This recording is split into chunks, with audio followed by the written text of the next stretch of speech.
Welcome to the Operation Self Reset podcast. And now your host, Jake Naraki.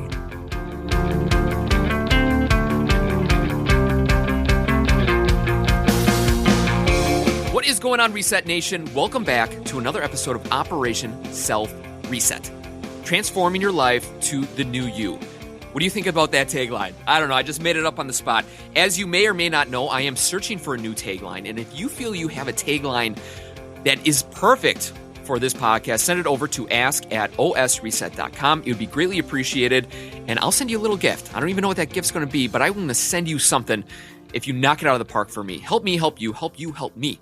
So with that out of the way, let's dive into a quote, because I feel that every time we get on this podcast, we need to be inspired by somebody famous or somebody interesting that had said something that we can relate to, or maybe that's so complicated that doesn't even make sense, but yet it's a quote that we should use. So with that said, today's quote comes from Kate from Clearwater, Florida, and her quote is from Henry Ford, and it goes like this: "If you think you can or you think you can't, either way, you're right."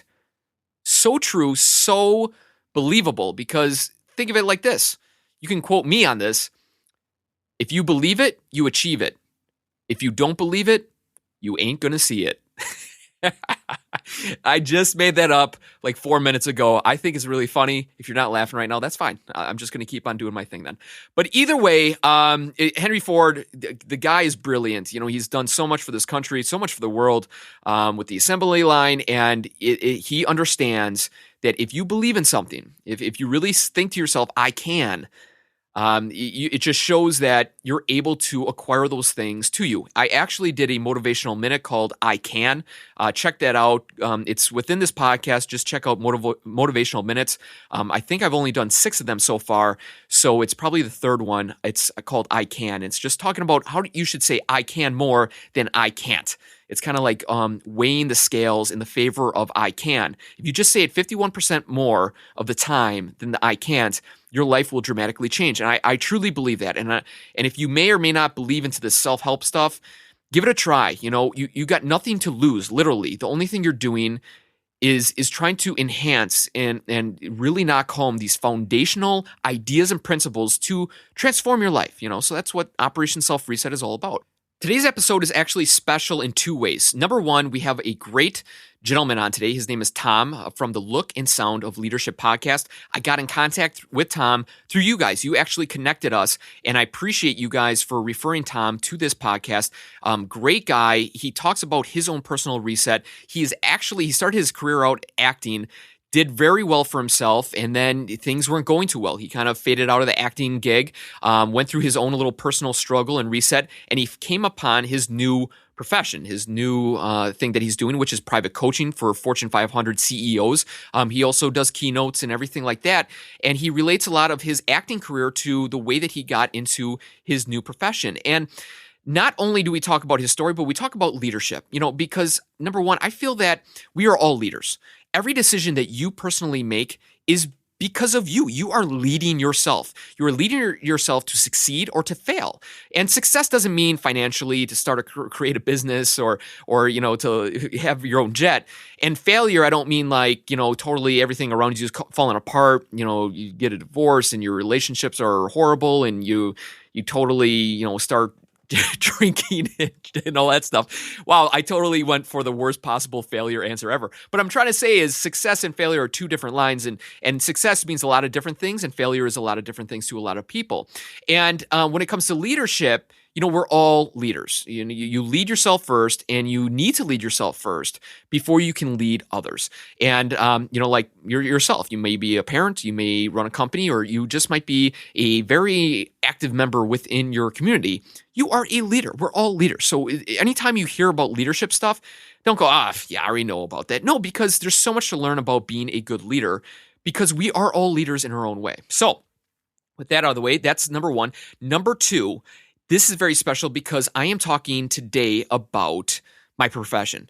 Currently, in the past 40 episodes, I have not spoke of what do I do as a full-time profession. I haven't written in any blogs. I didn't say it in any videos and or any of these podcasts.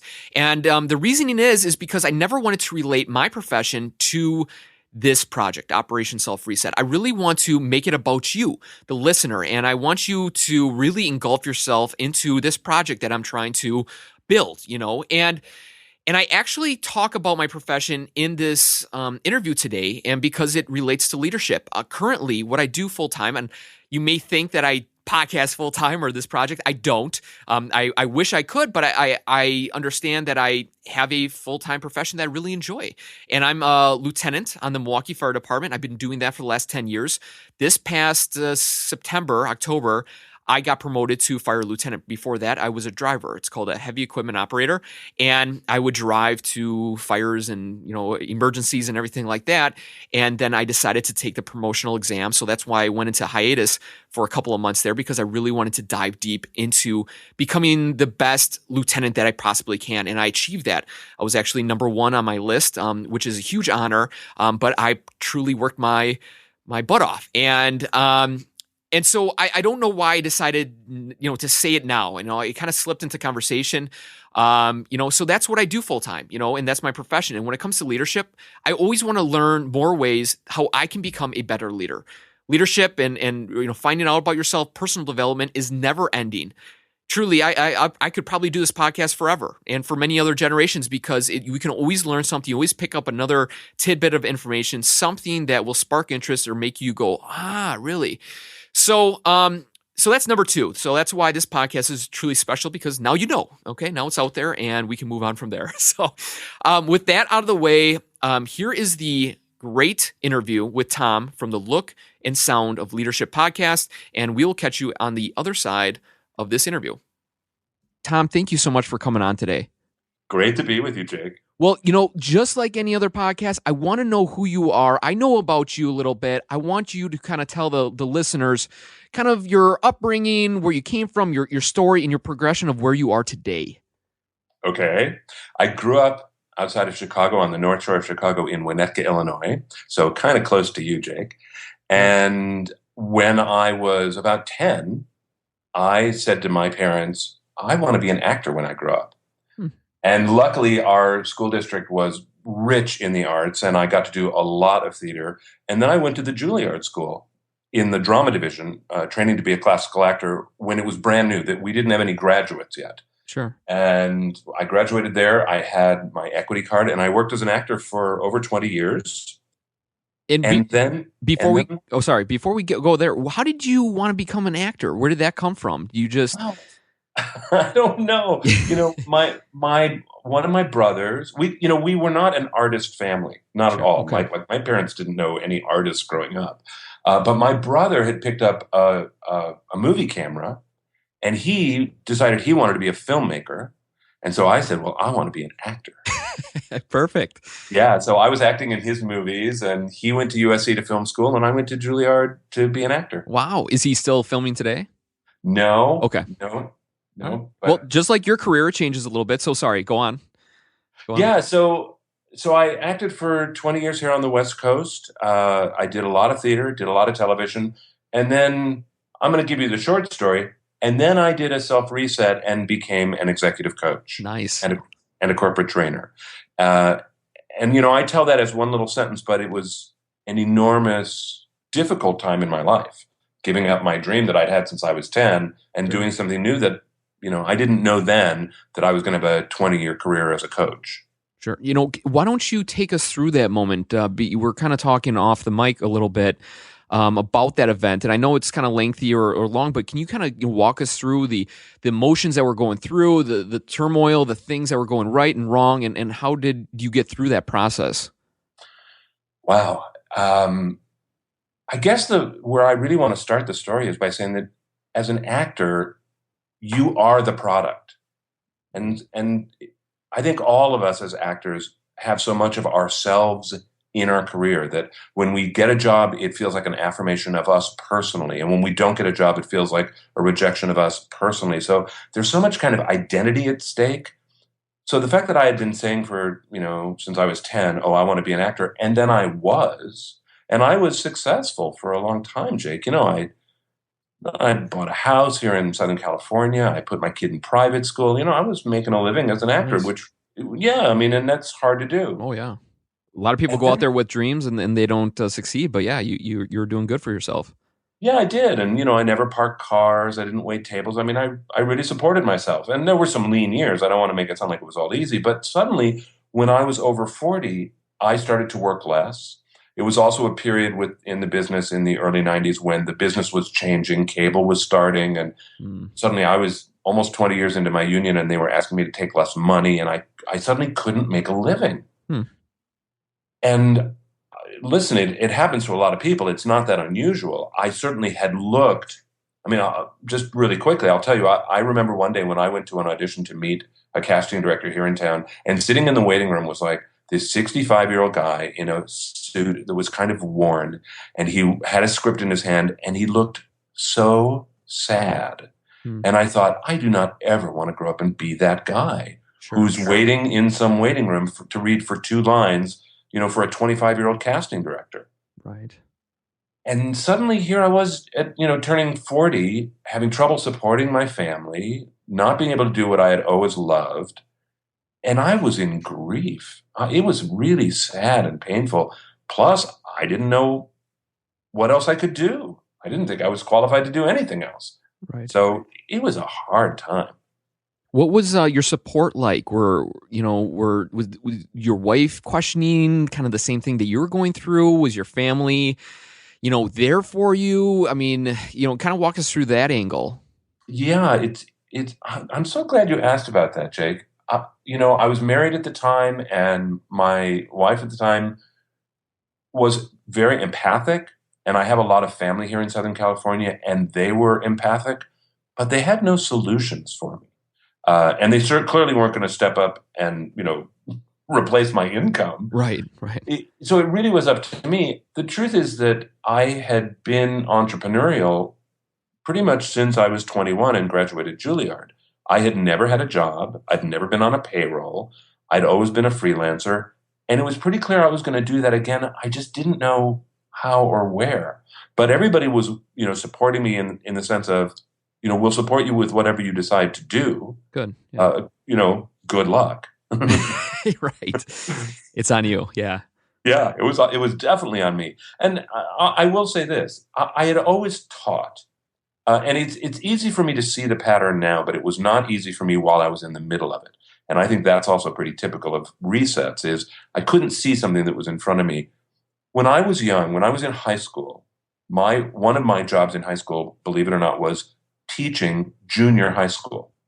I would leave my high school 3 days a week and drive to the junior high school and teach a class there. When I was in my summers at Juilliard, I would come back and teach at Northwestern University in one of their kind of high school programs during the summer.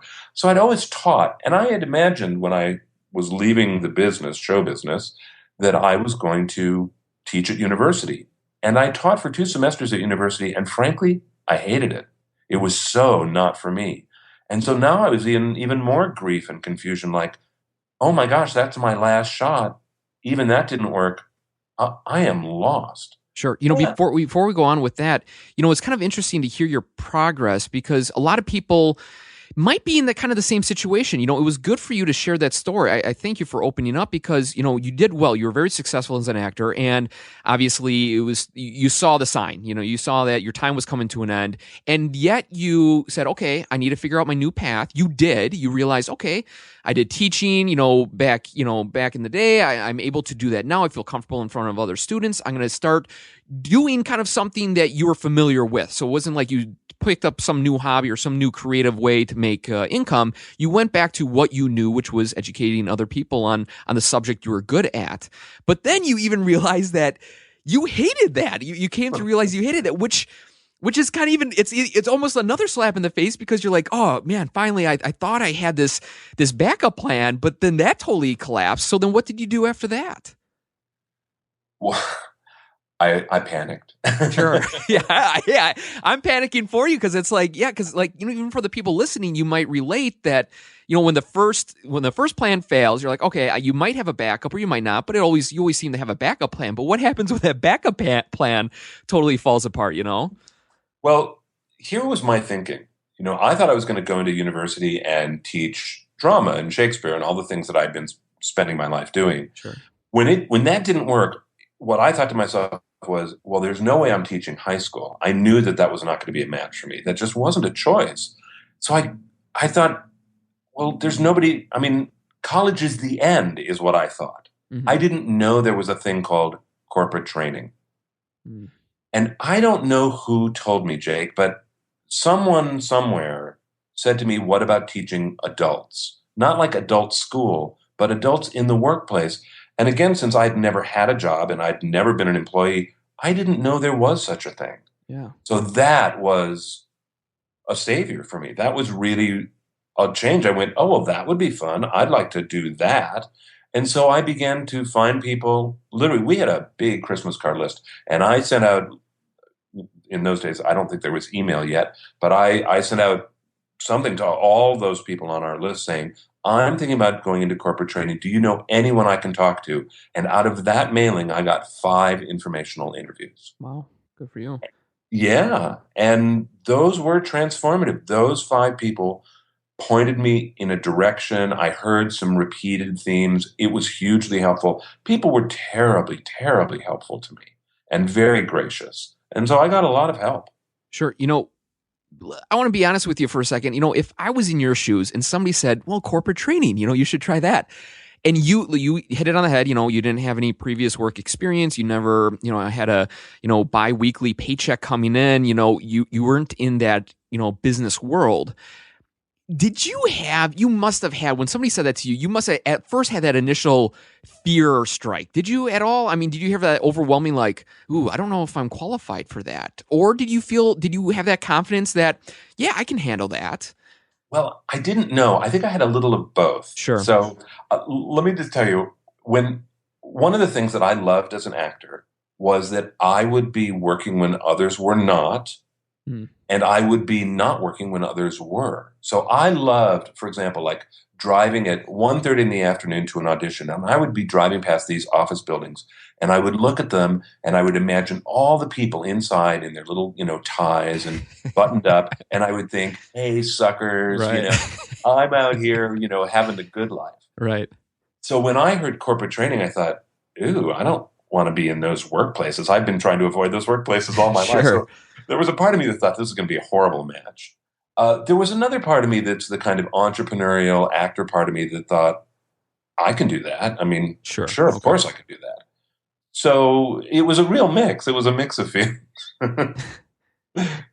Yeah. So the good news is that when I went into corporate training and showed up, and I said, I do presentation skills.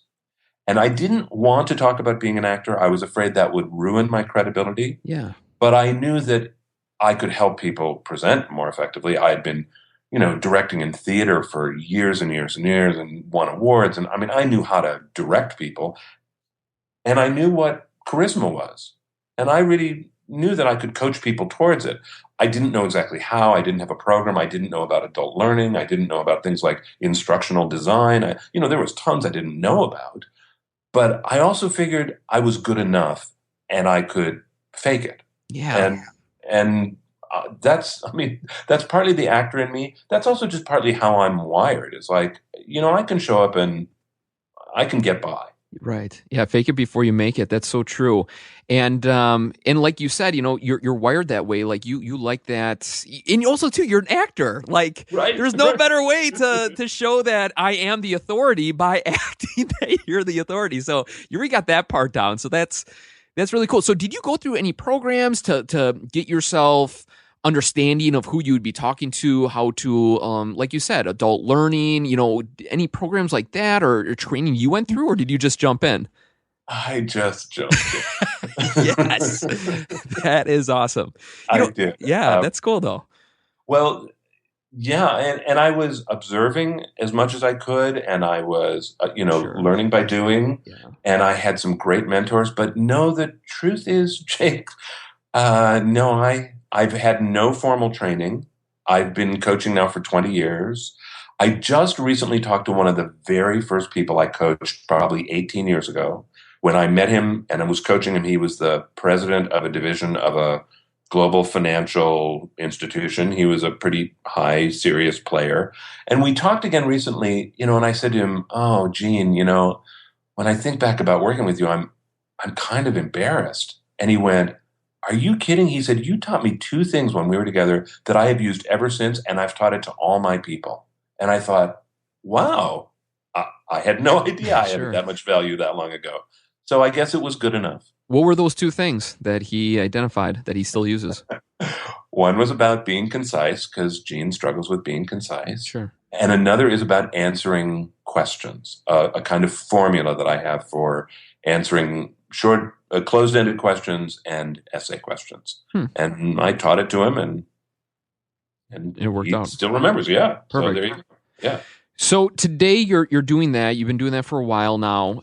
Let's you went through your own personal reset, and I think we had a lot of good questions for the people that are listening. The backup plan, and that didn't work. And then, do you feel like, can you give a tip to somebody that might have been going through that current situation, that something's just not working out? They're changing careers. They have something lined up in the background, but it's not going to either satisfy themselves, or it's not going to work out overall. What do you have, I guess, from your experience that you could share with somebody, kind of going through that same time frame?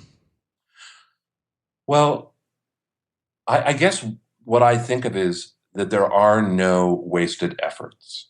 So a quick story is, I was scrambling around my money. My income from acting was going down. I wasn't quite making money yet from this new business, my company called Essential Communications. And so I was, I don't want to say desperate, but I was fearful. And at the time, a woman who was mentoring me said to me, "Would you like to work with me on a negotiation skills class?" And I said, "Sure," because I always say yes, because that's the way you make things happen. Right. So I said yes to her. Now, again, I want to be clear. I was not particularly interested in negotiation skills. I did not know how to design a class, but she was working and she said to me, "Why don't you do this?" Now, I'm a smart guy. I sat down and, I kind of figured it out. I don't know if it was good or bad, but, I figured it out. And it took a lot of time, but I had nothing but time. Right. And we delivered it 2 times, once for free to friends and family, and once we got paid for it. And it wasn't a lot of money. And we never did it again. Now, I just want to say the time to money ratio, I probably got paid, like 7 cents an hour for my. Sure. But it is completely not wasted. Number one, it deepened my relationship with her, and she did me an enormous favor several years later. Plus, I found out what it takes to actually create a course. I found out what I do and don't like. I kind of wasn't a virgin anymore. I'd done something on my own that paid enormous dividends going forward, even though it wasn't, one for one. It's not like that negotiation skills class ever had life. So I guess what I'm saying to people who are listening and struggling is, you don't know which road is going to turn into the superhighway and which is going to be a dead end. You just don't. And so you have to just show up on the road and do your best. And even if it turns out to be a dead end, the trick isn't about whether it's a dead end. It's how fast do you back out and get going on another road. Yeah, that's a really good point and a really good quote. I'll have to use that. But that's what I talk about here with the self reset is that, when things aren't going wrong, reset, try something else, get on a different path, find your different journey. And that's, I guess, the problem with a lot of individuals is that they feel stuck and they feel like they can't get out of it, but you can. It's just a mind over matter kind of thing. But no, that's good. That's a good story to relate with it too. And let's kind of move into, you're an actor. You're now helping other individuals, corporations, CEOs. You do a lot of private coaching. What are kind of the reoccurring things or the top things that you speak of all the time that people are always asking, or something that you teach that is that almost is like a must-have, a must-have tidbit or a tip or something that can really elevate one's game in the business world to that next level? The top thing that comes to mind is expertise is only half the equation. You can be the greatest expert in the world, but if you are not able to build relationships and maintain them, you will not succeed. And I see it with, the senior executives that I work with. I mean, my typical profile of the client that I work with, Jake, is somebody who's extraordinarily high in expertise and low in the ability to build and maintain relationships. And at that point, they've gotten to be, an executive vice president or maybe even a chief officer. Their expertise got them to where they are, but they're going to fall off the pyramid. They're literally going to lose their job or stall or not get their next promotion or whatever it is if they can't manage the relationship part. And I think when you're building a career, I think it's great to focus on the expertise and work hard and just crank out the work. And it doesn't kind of matter that, oh, gee, that speed bump that you had just hit actually was a person that you drove over. It doesn't matter so much when you're young. Right. But I want to tell you that as you get further into your career and you're at a manager level, a senior manager, a director, a senior director, if you can't manage the people, you won't go much further. Sure. What do you mean by relationships? For people that may or may not be in a big company, relationship as in, making sure your employees are doing their jobs, having communication, talking back and forth, finding out what's working, what's not, instead of just talking to your assistant. What kind of relationship are you talking about? All of that. Okay. The ability to give feedback, you bet. But also, for example, the ability to lead a team, to listen more than you talk, to be able to, for example, manage different people differently. Sure. Most managers have one style of management, and that's what they do. And by the way, I'm really empathetic with my clients these days. Everybody is overworked. They can't get through their email. Everybody's putting in 10-hour days as a minimum. I get it. And yet, I don't think it's okay to just default to whatever your kind of natural management style is and just manage everybody the same, because everybody's not the same. It's things like that I end up talking about a lot. Okay. What about when these individuals get to that high position? Okay, besides the relationships just failing, and obviously you feel that is a huge, like the pinnacle to success or failure, but are there any other limiting beliefs? Like when these people get in these high positions, do they feel insecure? Do they feel threatened because nobody likes them because they're in that high position? I'm thinking of myself as I travel through my own, personal ranks within the fire department. I'm thinking, what should I look forward to? What should I prepare myself for? Do you have any tips for myself in particular? Well, it's interesting. I think in the fire department, I've worked only with one fire department and not very deeply with them, but their culture was very, very strong. Sure, yeah. And they were trying to move from an old style kind of command and control militaristic mindset to a more collaborative culture, and it was very, very difficult for them. The younger people were willing, but the older generation kind of wasn't. Yeah. Even though they wanted to, it was just hard for them. Right.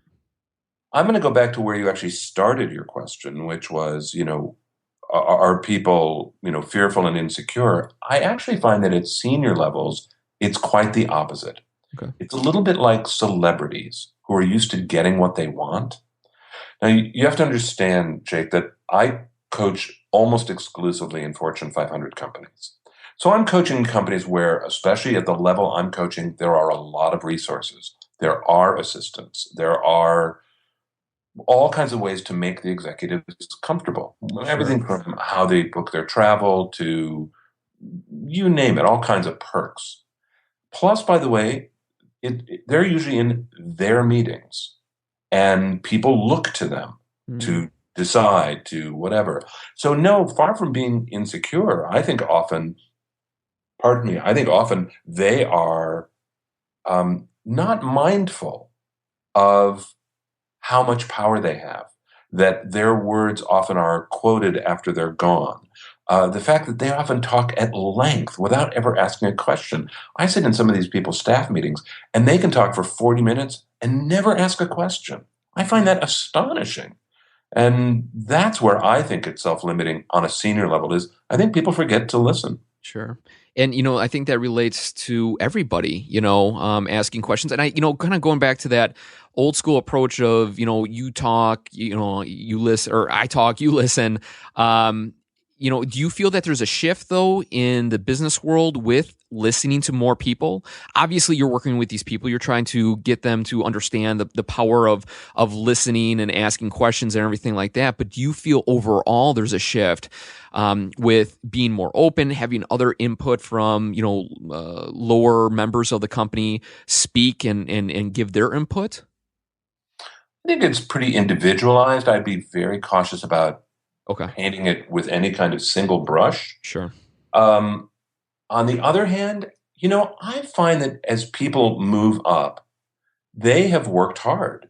They've worked hard to get their promotions. They've put in lots of hours. They've sacrificed. They haven't been there for, a little league game or to coach their kids' soccer or whatever. So when they get their next thing, whatever that is, there's some sense of, I've earned this. I'm entitled.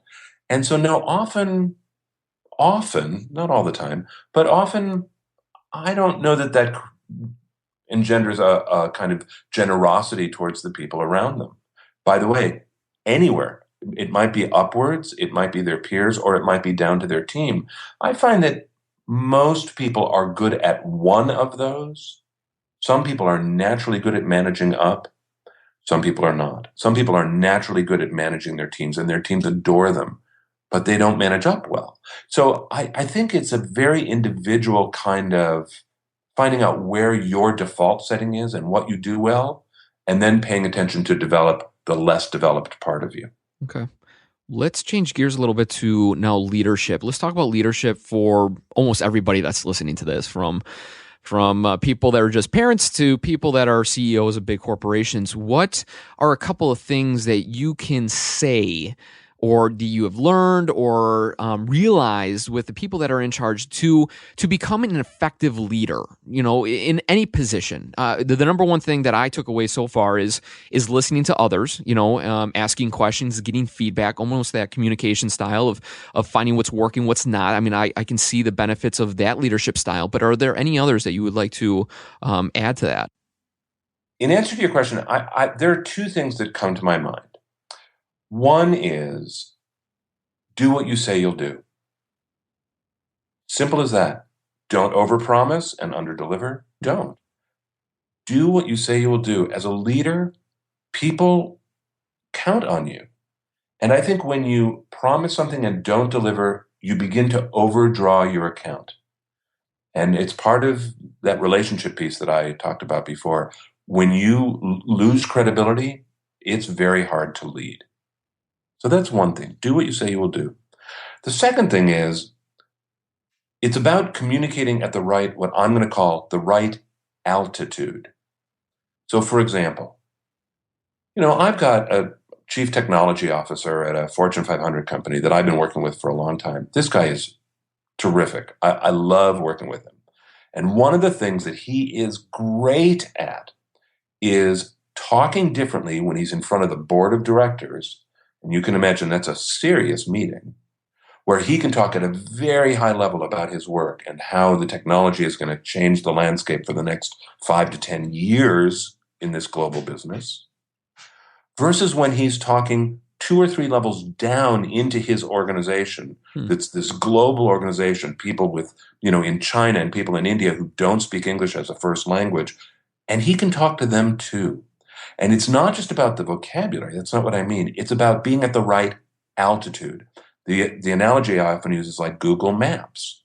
That for the board of directors, he needs to click all the way out of Google Maps so that we're looking at a big map with big stripes on it. Right. Here's a big artery and here's a big kind of border of the lake or whatever. When he's talking to his people in India, he's way clicked in. Look at this property line. Look at that roof line. It's completely different, and he's very successful at that. And that's the second thing I think of for a leader, is being able to find the right altitude for your constituents. That's good. That's really good. I really like that, how you broke that down too. I think everybody can relate exactly what you're talking about, especially when you use Google Maps, to identify the big problems and the small stuff. And obviously he's very successful. So if he's so successful, why does he need you, Tom? Tell us. Well, he wants to be a little bit firmer. Oh, okay. So his coaching goals, he's an incredibly kind man, and he talks a little soft when it comes to holding people accountable. So he just wanted to be a little firmer. And I think we've actually got that nailed, but we enjoy each other so much, and he always gets benefit from thinking and talking with me, that we've stayed on. And I'll just say that's one thing, which is I don't know that that's so much about me and my gift as about him and the demands on his job. Without me showing up, he would not take the time to reflect. Yeah. He is like so many of my clients. He's just so busy, and he's got a family, and he's working globally. So he's on phone calls at 11 o'clock at night and 4 in the morning, and it's a hard life. Now he gets well compensated, but it's a hard life. When I show up, it's 90 minutes or 120 minutes out of his day that's unlike anything else he gets to do. And it's like a reset. Sure. He really gets to reset because he thinks about stuff he would just never take the time to think of anyway, otherwise. Yeah. Yeah. And, I think that's good too for people if they are really busy, setting aside a specific time in your day to reflect, to, do some journaling or just identify things that are going well or bad or whatever. But I think that's really a good point you brought home. And that probably the reason why he brings you in time and time again is because you have a very calming demeanor. Your voice is very relaxed. You have dramatic. You're an actor. You're able to pull people in, and I bet you can turn on your abilities at certain moments when people are there's so much going on in their brain. So I can see how you're very successful at that. Yeah. What do you do though? Let's talk about, I want to become a public speaker. Okay. And I was going to ask you this personally, but I think everybody would benefit from this. And you have great acting ability. And I can tell already from the way you speak, you already have good presentation skills by pausing, by letting people catch up, understand what, you're talking about. You're not using complicated words. You're deep and emotionally in tune of what you are trying to get across to the listener, whoever they may be. What else do you use when it comes to acting into, your private coaching or when you're speaking in front of groups, something that I can learn and also the people listening can learn when it comes to presentations? Two things leap out at me. First off, thanks for all the feedback. I appreciate that. That was nice to hear. And one of my joys is that I still do get to do a bunch of speaking in front of groups, whether it's large keynotes or whatever. And the two ideas that I'm going to give you, I know that I use them all the time, for example, in my keynotes. So one is just the idea of how I'm going to show up. When I do a keynote, and it doesn't matter, there could be like 1,500 people in a big auditorium. I want them to have the sense that they're sitting in a corner booth at a diner listening to me. I don't want them to have the sense that I'm performing, and I put air quotes around that. Right, sure, right. Now, I have energy to fill a room and hold up 1,500 people. I could do that. But as they listen to me, I want them to have the sense that I'm sitting with them. I don't want distance between us. I don't want it to feel formal. I don't want it to feel in some way like there's a wall between us. And I think that's a mindset because having coached a lot of presentation skills, I think a lot of times people just aren't terribly comfortable being looked at. I ask people all the time, do you see me while you're presenting? Are you looking at me? And they'll say, well, I can kind of see that there's people in the room, but I don't see any particular faces. Yeah. And I want to say that's a clue for you that you're not really present. Mm-hmm. And if you're not really present, we know that on some level. Sure. When it comes to that, though, I've spoken numerous times already, and the one thing that I find myself, and they do say, and I've talked to numerous other speakers, and they say, almost like find somebody in the crowd and not not just one person throughout the whole communication, but identify certain people, look at them like you're talking to them. But, sometimes you're kind of glancing real quick around the room and you find that individual that's dozing off, they're jotting, they're on their phone, they're not paying attention, whatever. like give me some feedback. Like how can I kind of wipe that, go, okay, that guy's obviously out of tune. Do I just keep on searching until I identify that person that's really, really drinking in what I'm giving them? So let me ask you a question. Yeah. So you're doing your thing, and there's some guy on his phone, and next to him is somebody with their arms folded, looking like they're nodding off. Sure. What story do you tell yourself about those two people? Well, I just say mentally, obviously, I'm talking to myself. I'm like, okay, they're checked out. I can't let that bother me. I try to find individuals that are in tune with me, and then I obviously focus on them. But that's what's going on internally with me when I spot those people. Let me just go one question more, Sure. which is when you say they're obviously checked out, what story do you tell yourself? Why are they checked out?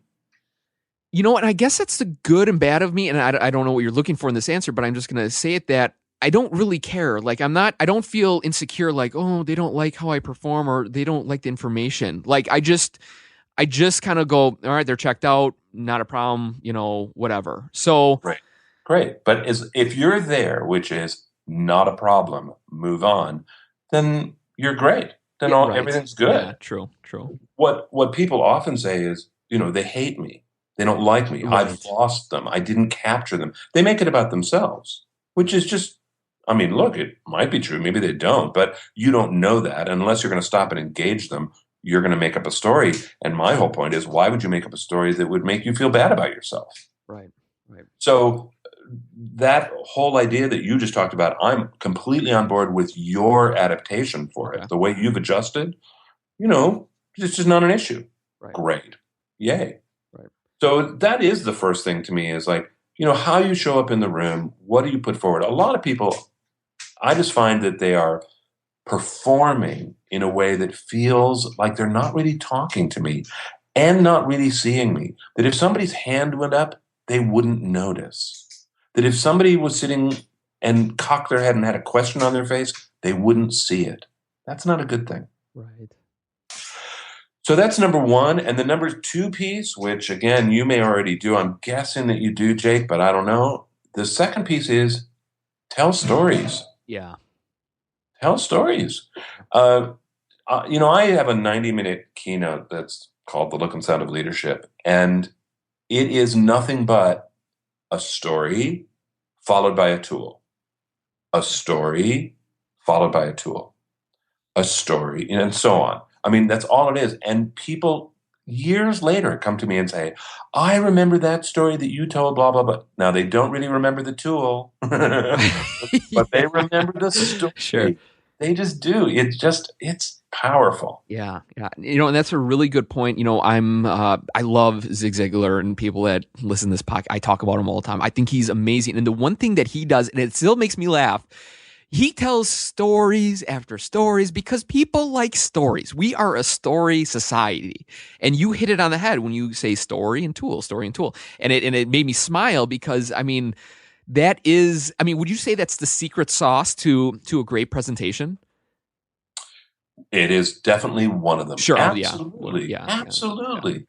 Listen, I'm in the business world where I see people put up slides all the time and there's data and bullet points and charts but there's no story. There's not even a business story. There's not even a story about why we're doing this. And it's like, what makes you think people are going to listen to this? Right. Really? Why would they? And unless it applies directly to you, I think most people don't. So people who listen to your podcast, who are also in the workplace, I'm guessing they have been to a staff meeting that is mind-numbing. Because it's nothing but one bullet point after another and whatever, and it doesn't apply and it doesn't matter. But boy, the person who says, hey, I had this astonishing client meeting, let me tell you what happened, everybody kind of leans forward and goes, oh, what happened? Right. That's really good. That's really good stuff. You hit home a lot of stuff that I knew, but it's always good to hear from an individual that is doing it on a bigger platform, and that's cool. So when it comes, though, to the one question I have, I guess, going back to, speak to them like you're in, a coffee shop, it's just one-on-one. How do you do that? I guess I know it's a mindset and you just need to feel relaxed and comfortable and identify those people and lock eyes and make them feel warm and fuzzy, but really, how do you do that? Well, I think there's two ways. One is your own self-awareness. So here's an example. I'm trying to pull an example out of the air. So I think if you were trying to, let's say, adjust your golf swing and I'm not a golfer, but whatever. If you were trying to adjust your golf swing, you would watch yourself. And I don't mean on video. I mean, you would be paying attention to your body. How is your head? How are your wrists? What are you doing with your hips? You would have some self-awareness. And the people who have been playing golf for years and years and years, yes, they have a coach, and yes, they might work with video. But the point is they have high awareness because they've been paying attention to what they do. I think a lot of people in the workplace, they just go to work and they just do whatever they do, just like they kind of do that in their relationships. They just show up however they show up, and they don't think about it. They don't think about what's coming out of their mouth. They don't think about how they're showing up. Well, this is a case where it's like, no, you actually have to pay attention. So what you might want to do around this is to think, how do I sound when I have lunch with my best buddy? And, we're just sitting talking, and we're just talking. What do I sound like? So you need to start paying attention. And then when you go to rehearse, say, I want to sound like I sounded last week when I was with Alan over at Starbucks. Right. So that you need to pay attention to what you want and then bring it forward into the rehearsal. So that's a self-awareness piece. Okay. That's number one. Here's number two. We've all got smartphones these days, and they all have recorders on them. Right. Record yourself.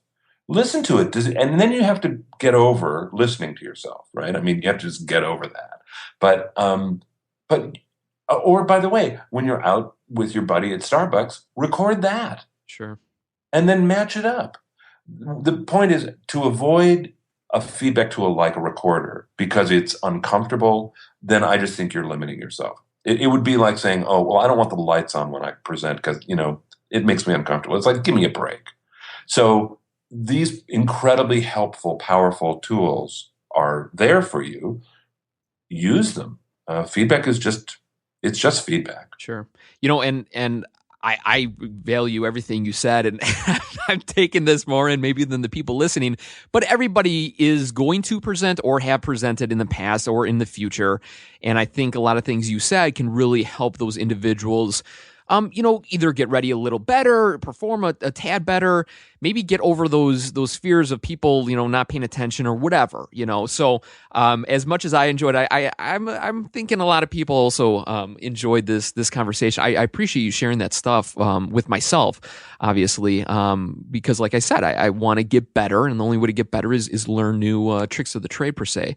Listen, Jake, I'm going to guess that you've been listening to yourself on tape for a long time because of your podcast. Yes. And kind of when you nail something and when you don't, and you learn from it, right? I mean, it's just feedback, right? Oh, exactly. And like you said, you got to get over that initial fear of hearing your own voice, but after that, it's not too bad. And I mean, it's just like a NFL player looking at film. They realize what they did well, they realize what they didn't do well, and they're going to try to improve that next game, next practice, whatever. So it's the same, If you want to improve, you need to coach yourself and get better. So great. And by the way, that's also a reset tool, right? It is. How would you get ready for your next whatever it's going to be if you're not paying attention? Yeah. No, that's very good. And we are getting a little long on time, so I just want to ask you a final question. What does a self-reset mean to you? Wow. Well, it's funny. It's right where we ended. So a self-reset to me means it's a kind of cycle that has two strokes in it. And the first stroke is, am I getting the results I want? And number two, no matter what the answer to that question is, number two is, how did I contribute?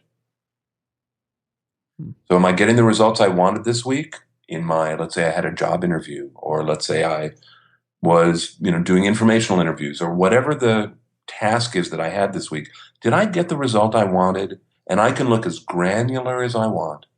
And if in that part I did, then I can say, how did I contribute to that? So I can do it again. And if in that other part I didn't, I can look at that, not to beat myself up, but to learn and say, just like we were talking about, like listening to yourself on tape, to say, did I get the results I want? If I didn't, how did I contribute? Well, then what would I do differently next week? Sure. And I think that's what a self-reset is. For me, it's certainly the journey I take all of my clients through. You getting the result you want? If not, what are you going to do differently? Let's pay attention.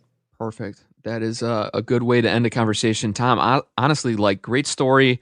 Congratulations on your success. Not because you're doing great in the private coaching world, but for finding your path and your journey and using the tools that you learned early on and using them to your benefit when you needed them. I think that is a huge point. Everybody learned something in their life, and you really made use of the education you went through, the experiences you went through, and you applied it to another chapter of your career. And yeah, congratulations. That's awesome.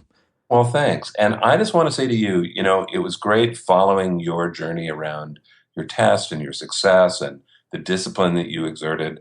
It was great to listen to. So thanks for sharing it with all of us. Yeah, thank you so much. And how can people get in touch with you? We already talked about your podcast, The Look and Sound of Leadership. You can find that on iTunes, I'm assuming, and anywhere else? Yeah, iTunes, Stitcher. It's all over the place. And the other thing is my company is called Essential Communications, and our website is essentialcomm.com. It's essentialcomm with 2 M's.com. And, there's contact us, and, I'd be glad to hear from people. Good. Yeah, if you're listening, you like what Tom has to say, I highly suggest get in contact with him. And you're speedy on the emails, so I appreciate that. So thanks, Tom, so much for your time, and we'll talk soon. Here. You bet. Same here, Jake. Take care. Thanks again to Tom for coming on the Operation Self Reset podcast. You guys can go and check out his podcast, The Look and Sound of Leadership. Check it out on iTunes. So with that out of the way, like always, guys, thank you so much for joining me on the Operation Self Reset podcast. If you want to connect with me, if you want to ask me a question, if you just want to say thanks or you're awesome to me, send me an email. It'd be greatly appreciated. Go to ask@osreset.com. Also, too, I am looking for some social proof from you guys. I'm actually creating a new website, and it's looking pretty darn good, I must say. And if you have transformed, if you have reset your life, if I said something that really inspired you to take action in your life, and you want to share your couple of sentences about how this project, Operation Self Reset, has transformed yourself, please send it my way, ask@osreset.com. If you do that, I'll feature you on the website. I think it'd just be really cool to share a couple of little stories of the people, the listeners, that have found benefits from this podcast. Like always, I don't have all the answers. I don't have, the right way to do things or the wrong way, but, every time I speak to somebody, get an interview, I think we can all pull away little things to implement into our lives. And that's what it's about. It's always learning. You're always trying to grow as an individual. You never stop growing. You never stall. You never feel like you had enough. This life is unique and amazing. Why not continue that? Why not try to keep on making it amazing by learning? And that's the only way we can. You go into Barnes & Noble or Amazon, you look at Amazon with all the books, there's millions of books. Each and every one of those books has some great information in there. The thing is, we just need to find the good stuff and try to pull it away, because our heads can kind of get jumbled and we can waste a lot of time looking at things that really don't apply. So I'm trying to really dial in these interviews to help you, because that's what this podcast is about. It's about helping you. So like always, you guys rock. If you want to connect with me, the best way to do that is through the Facebook fan page. We have over 700 individuals who like the Facebook fan page. Head on over to facebook.com/OSR fan page, and you can connect with Operation Self Reset. That's all I have for today. So thank you so much. Enjoy the rest of your week. Check out the Motivational Minute for tomorrow, Thursday. It'll be aired bright and early to keep yourself motivated, inspired, and take action. Until then, we will catch you next week, Wednesday, for another episode of the Operation Self Reset podcast. See ya. Thanks for listening to the Operation Self Reset podcast. Find out more ways to reset at www.osreset.com.